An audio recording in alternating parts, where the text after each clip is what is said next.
Ya, selamat datang kembali di channel Auto Second. Saat ini banyak sekali mobil yang dibekali dengan transmisi CVT.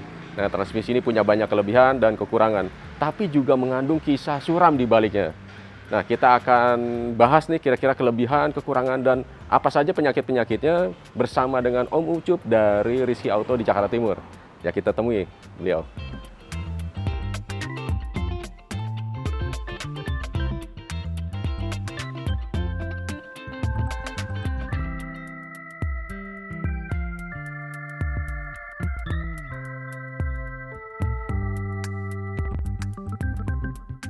Om, Ya, ketemu lagi nih Om. iya, Tapi kali ini kita mau ngebahas fokus ke CVT, karena sekarang CVT lagi banyak nih dipakai nih. Sebenarnya Iya. udah 1 dekade inilah ya, iya, iya. gitu kira-kira. Cuman ngomong-ngomong kalau soal transmisi, matic atau CVT ini kesannya kok kayak nakut-nakutin gitu. Nah. Kayaknya banyak masalah, trouble, jutaan rupiah gitu. Oh, gitu, iya, iya. Sebenarnya gimana nih Om? Sebetulnya enggak juga sih. Oh, enggak ya? Sebetulnya enggak. Heeh. Hampir sama CVT sama AT itu kemampuan kekuatannya hampir sama lah, gitu kan. Cuma beda-beda tipis saja. Heeh. Yang namanya di bengkel ya, Heeh. ya namanya mobil rusak atau apalagi kita bengkel transmisi matic gitu kan, AT atau CVT. Ya pasti banyak yang bermasalah gitu Masalah. kan ya. Tapi kan di jalan di luar sana kan enggak gitu. Nggak, kalau di sini emang yang rusak semua ya? Iya, di sini jadi yang masuk media ya yang rusak-rusak aja gitu. Ya nggak semuanya seperti itu gitu kan. Masih banyak yang lebih baik gitu kan. Iya, Gitu. yang sehat-sehat aja Yang gitu ya? sehat-sehat aja masih banyak gitu kan. Yang sakit masuk sini baru Iya, ya. gitu. Nah, kira-kira kita review lagi nih, kelebihan transmisi CVT ini sebenarnya apa aja? Om? Ya, kalau transmisi CVT lebih nyaman dibandingin AT ya. Terus sama bahan bakar juga lebih irit ya. Efisien ya? Ya, lebih efisien. Hmm. Tapi tergantung juga kalau masalah irit dan enggak, tergantung pemakaian ya. Kalau kita bejek-bejek juga dia tetap boros juga. Gitu. Kalau dipakai standar aja dia lebih irit. Gitu. Karena kan RPM-nya lebih rendah, Lebih rendah ya, kecepatannya lebih tinggi dia. bisa ngatur ya, Ya, bisa ngatur gitu. perbandingan yang gigi yang pas dengan kecepatan yang pakai. Betul. Itu kan lebih smooth, perpindahan giginya lebih halus lah, lebih nggak terasa gitu kan. Gitu. Nah, itu CVT kelebihannya. Kelebihannya. Cuma kalau Kekurangannya? kekurangannya ya kan ditanjakan, ya kurang lah dia untuk responsif tenaganya itu kurang kalau ditanjakan. Makanya kalau ditanjakan itu usahakan pakai triptonic. Oh. Biar dia ada tenaga gitu kan, terus nggak bisa kita bejek-bejek juga kan gitu, nggak serespon AT lah. Itulah kekurangannya. Terus sama kalau rusak memang biayanya lebih besar karena CVT ini kadang-kadang nggak semua mobil sih ya. Kadang-kadang spare partnya itu nggak ada gitu kan. Oh, gitu. Nggak semua mobil sih. Jadi kita harus beli transmisi gitu, jadi lebih besar. Sebetulnya rusaknya kecil sama gitu kan, ada beberapa komponen aja yang rusak gitu kan. Cuman karena nggak ada gitu, contoh putus rantai, kalau rantainya nggak ada kan harus beli transmisi jadi besar kayak gitu. Beli ya? Iya. Ini kalau yang bekasnya itu laku dijual, ini nggak tambah?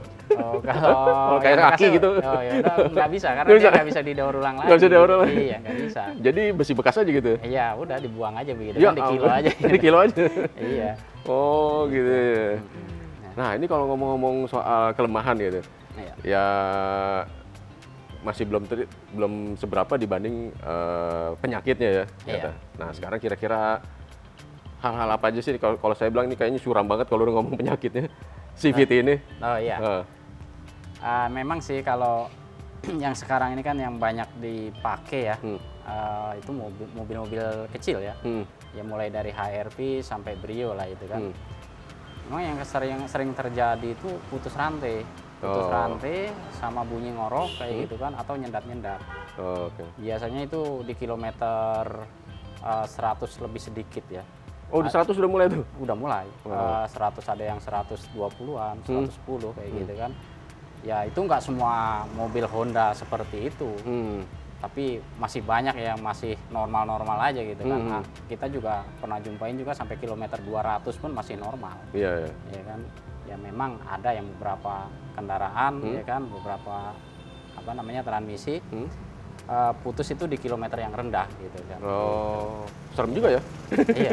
Ya itulah kalau seumpamanya kita lagi jalan dengan kilometer yang udah tinggi, transmisi belum pernah diperiksa, ya itu kita mesti was-was juga gitu kan. Jadi ini mesti diinspeksi benar-benar ya buat iya. calon pembeli mobil bekas transmisi CVT. Iya. Kan CVT nggak cuma di Honda aja, tapi ada di Nissan, Toyota, Mitsubishi, hampir semua pabrikan produknya ada yang pakai CVT kan? Iya. Gitu. Banyak sih dari Toyota gitu, dari Toyota juga kan ada kayak mobil kecilnya kayak Sienta, Yaris kayak gitu. Tapi kalau untuk Sienta, Yaris ini jarang sekali dia ada kejadian putus gitu kan. Belum pernah sih. Mobil gedenya juga ada? Mobil gedenya juga ada ya, kayak Alphard kayak gitu kan. Alphard yang Gen 2 sampai Gen 3 gitu kan. Itu CVT gitu CVT, kan. ya. Nah itu kira-kira next kita bahas soal mobil-mobil apa aja yang CVT-nya bandel dan bagaimana cara bikin CVT ini awet. Tapi sekarang ini kira-kira penyakitnya apa aja Om? Tadi kan disebutin ada 3 item dia. Putus, ngorok, nyedat-nyedat. Nah kira-kira kalau putus nih karena apa sih gitu? Kok sampai putus gitu? Kan dia kan beltnya logam kan? Iya betul. Gitu. Baja lah dia. Baja kan? lah. Ya, baja ya kan. Nah kalau sebenarnya penyebabnya dia yang pertama. Yang pertama itu biasa dari pemakaian. Pemakaiannya gimana nih? Pemakaian kadang makainya kasar. Dari 0 km kadang-kadang main sentak aja. Lagi kencang, semuanya lagi 80, kita mau nyalip disentak kencang. Jadi kan RPM itu sampai benar-benar tinggi. Jadi rantai itu karena dia kecil, narik badan mobil, berat kan, bisa itu tiba-tiba putus.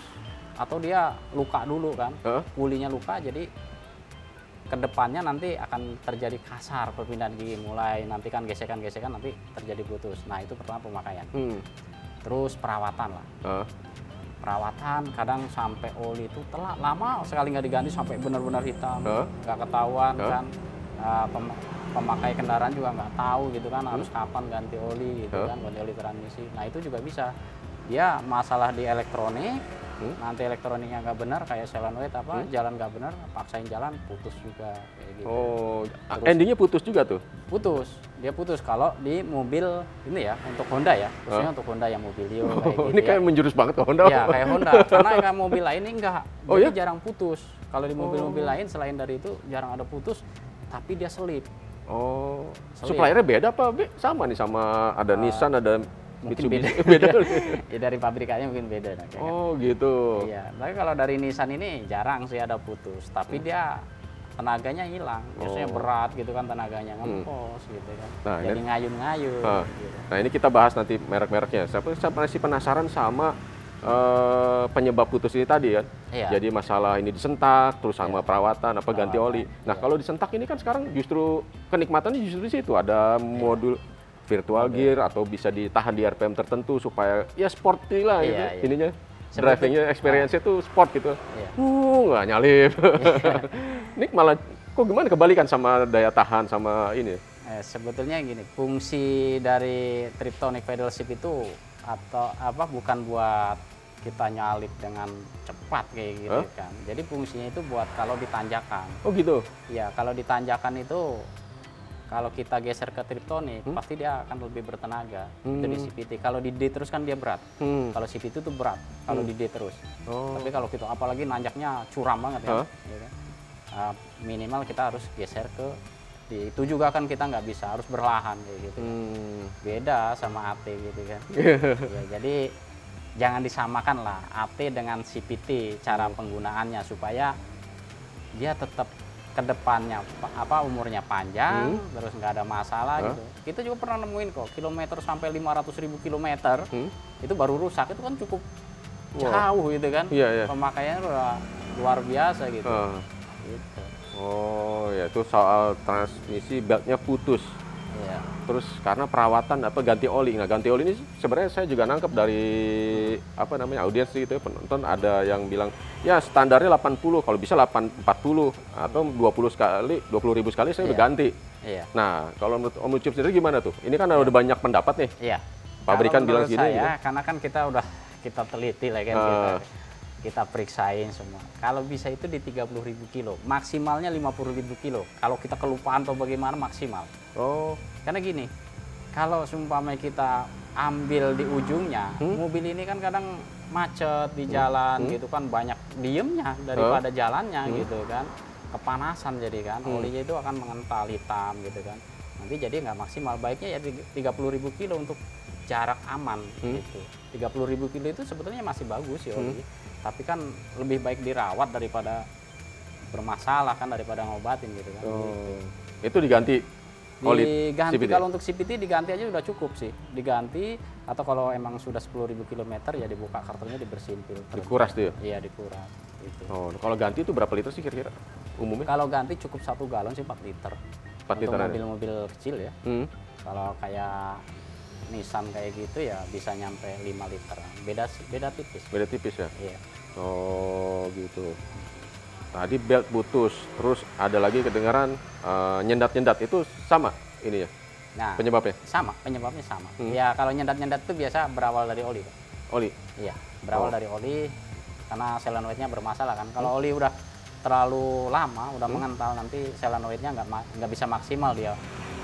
Ya nggak bisa normal lah gitu. Rembatnya ke elektroniknya justru ya? Iya, berawal dari elektronik kalau masalah oli kan, elektronik atau valve body gitu kan. Nanti baru dia kena mekanikal. Kalau dipaksain jalan terus kan nanti akan bermasalah. Rantai sama puli pasti akan kena gitu. Gitu. Terus tadi putus nyendat-nyendat sama ngorok ya? Iya. Nah ngorok ini maksudnya gimana? Ngorok ini biasanya ada bearing CVT-nya gitu kan, atau gearnya kemakan, dia haus. Gitu. Itu juga dari oli sebetulnya. Dari oli? Dari oli. Oh, krusial banget kalau gitu ya? Iya, makanya oli CVT ini dia udah pokoknya ya olinya beda kan ya, beda dengan AT.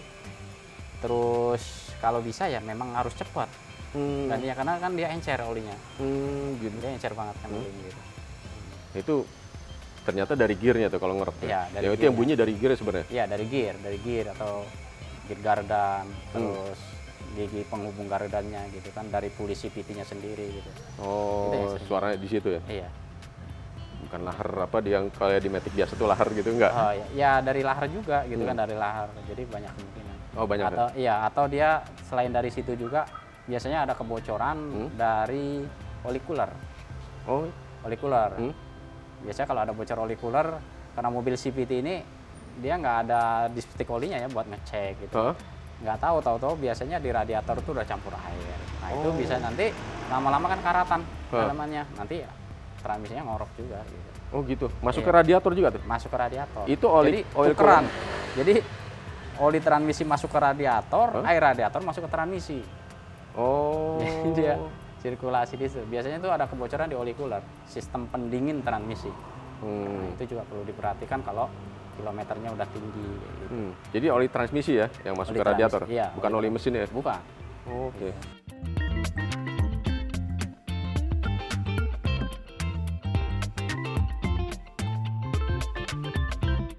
Om, ini ada satu lagi masalah yang nggak disebutin tadi ya. Jadi di kilometer tertentu, di merek tertentu juga nih, 150.000 km kira-kira itu mobil lagi jalan tiba-tiba ngedrop. Orang awam taunya transmisinya panas nih Om gitu. Nunggu dingin dulu terus dia bisa jalan lagi. Nah sebenarnya itu apa sih kira-kira gejala apa itu sebenarnya? Ya bisa sih emang dari transmisi panas itu kan bisa. Atau dia dari konverter. Konverter? Ya, jadi dia panas. Biasanya kalau itu juga nggak semua mobil ya. Ada mobil-mobil tertentu aja. Jadi dia ngeblok ke elektronik. Jadi ada mekanikal yang bermasalah, ya kan. Contoh kayak konverter gitu kan, karena dia udah ada kebocoran. Konverternya apa sih? Sejenisnya kayak matahari lah, kayak ini ya, kayak roda gila kayak gitu kan. Jadi kalau dia udah ngeblok nanti apa namanya? Jadi RPM-nya jadi berat. Jadi mesin tuh jadi berat gitu kan. Jadi harus ditunggu dingin. Atau dari oli coolernya juga sendiri, dia kurang lancar. Jadi transmisinya jadi jatuhnya tuh overheat. Transmisinya panas. Gitu. Jadi supaya nggak makin parah transmisinya, maka tenaganya jadi berkurang gitu kan. Supaya kita berhenti dulu gitu. Tapi setiap mobil kan ada sensor panas juga kalau nggak salah ya? Ada, tapi kan nggak semuanya ada di di indikator. Itu kalau sensor panas transmisi ya. Kalau sensor panas engine ya semuanya ada. Ada. Iya, kalau sensor transmisi hanya di Mitsubishi sih. Biasanya kan ada tulisan AT temperatur. Nah, dia kalau panas biasanya nyala kan. Tapi kalau untuk mobil-mobil kayak Honda, terus mobil Toyota itu nggak ada. Nggak ada. Tapi sebenarnya sensor itu ada ya? Ada. Yang menghentikan kerja transmisi kalau terjadi sesuatu gitu. Oh gitu. Cuma di ini aja Pak, di Mitsubishi. Mitsubishi aja? Iya, Mitsubishi. Sebetulnya dia nggak menghentikan kendaraan. Dia cuma ngasih peringatan gitu kan, supaya kita mesti berhati-hati gitu kan, mesti kurangin lah kecepatannya kayak gitu. Diademin dulu gitu ya, diademin dulu ya kan gitu. Oh gitu. Karena kalau dipaksakan ya transmisi pasti hancur. Ya karena solenoidnya tadi berfungsi tidak normal gitu kan. Kalau kita paksakan terus ngopernya nggak benar, jadi berat, ya rusak transmisinya gitu. Nah kalau merek lain yang nggak ada sensor, jadi kalau misalnya transmisinya panas sih udah jalan terus gitu? Ya, biasanya nggak tahu. Biasanya ya jalan terus, transmisi panas gitu kan. Jalan terus, tahu-tahu rusak kayak gitu. Oh, gitu. Iya, tahu-tahu udah nggak bisa jalan kayak gitu kan. Oh, nah ini lanjut nih yang bagian nggak enaknya nih, biaya. Nah, perbaikan kerusakan transmisi CVT ini kira-kira berapa nih Om? Kan ya semua kayaknya udah semakin terbuka ya. Betul. Ada, oh ini cuman sekian, oh ini nggak perlu diganti semua, dibongkar semua, cukup ganti beltnya aja, atau mungkin segelondong gitu. Iya. Nah ini gimana? Jadi ada beberapa mobil ya yang bisa kita ganti wattnya, istilahnya dalemannya aja ya. Nggak perlu ganti segelondong ya. Ada. Kalau untuk masalah biaya sih kita mulai dari angka 8,5-an sih Pak. 8,5? Ya 8.500.000. Wow. Ya. Nah itu udah apa namanya? Terus yang paling tingginya ya kalau untuk Nissan ya, Nissan biasanya itu Nissan T32 ya nyampe 30-an. 30 jutaan? Nah, iya. Itu kalau spare partnya memang sulit. Itu ganti atau perbaikan? Perbaikan. Perbaikan? Perbaikan, misalnya ganti puli, ganti rantai gitu. Kalau Nissan kan ganti valve body kayak gitu. Oh, jadi satu set ya? Satu set kayak gitu. Serem itu juga. kalau udah biaya tertinggi ya kan. Maka ya harus inilah apa, kalau pakai CVT ya jangan disamakan dengan AT atau manual gitu. Sebetulnya dia awet juga sih. Kita juga punya mobil CVT kok ya kan. Aman-aman aja gitu. Iya, jadi yang terutama ya oli akan pemakaian gitu. Perawatannya ya? Perawatannya. Oke. Ini 8,5 ngomong-ngomong buat perbaikan apa tuh? Ya biasanya ganti rantai, ganti parking, ya, kayak gitu. Jasa, oli. 8,5 sampai 9 lah kayak gitu. Tapi kalau sumpamanya udah banyak yang diganti ya banyak juga biayanya. Kalau satu gelondong maksimal berapa? Mobil apa dulu nih? Oh, yang paling mahal deh. Yang paling mahal ya kan? Yang paling mahal ya 35-an. 35? Iya. Baru tuh? Bukan. Copotan. Pak. Copotan? Ya kalau baru nggak dapat tuh. Kalau yang paling mahal itu nggak dapat kalau baru. Itu yang paling apa namanya second lah. Tapi ada kondisinya masih 90% lah. Masih sama dengan baru gitu. Masih bagus, dari rantainya masih bagus. Lain-lain masih berfungsi dengan normal gitu. Berapa garansinya? Kita garansi 6 bulan sampai setahun. Oh gitu ya, iya. Untuk CVT ini ya? Iya, untuk CVT. Oke. Om, terima kasih banyak nih informasinya. Iya, sama-sama. Semoga berguna buat teman-teman, jadi ini bukan nakut-nakutin ya Om? Iya. Tapi justru berusaha untuk mencerahkan. Nanti kita sambung lagi dengan tema-tema yang masih berhubungan sama CVT. Nah teman-teman, terima kasih sudah menyaksikan, sampai jumpa di liputan selanjutnya.